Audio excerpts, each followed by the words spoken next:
morning, my friends, and welcome to Daily Dose of Inspiration. There's an expression that inspiration does not go in for long engagements. It has to be quickly married to action. The nature of inspiration is that it's fleeting. We get an inspiration, we get excited, we're inspired, but a day or two later it's gone. And so it's so important in Jewish tradition, we're told that when we're inspired that we quickly make a resolution and act upon that inspiration. Otherwise, the inspiration is lost. And we read about this in the Torah this week when we read about sacrifices.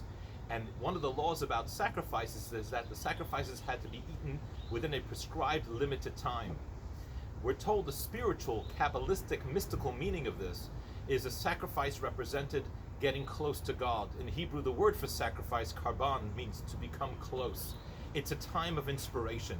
And the Torah is telling us that when we get that time of inspiration, there's a prescribed limited time within which we need to digest that. We need to make it a part of our life by marrying it to an action, by doing something and taking on a resolution.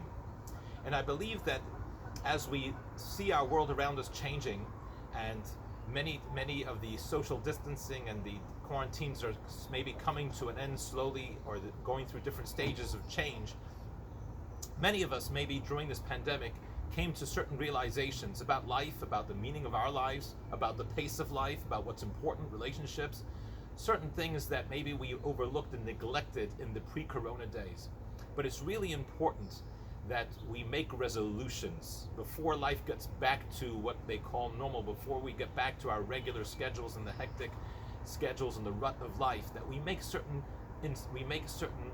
resolutions about how we want our lives to be, things we want to do. Do we want to take some extra time in our day for meditation? Do we want to take time for prayer? Do we want to take time every day for some Torah study? Do we want to make sure that we spend more time connecting with our loved ones and spending quality time with them on a daily or weekly basis, and so on and so forth? This is a time in which we have to make sure that this inspiration and what the realizations we've come to during this time are not lost, but that we marry them to action. Have a wonderful day, and thank you for joining.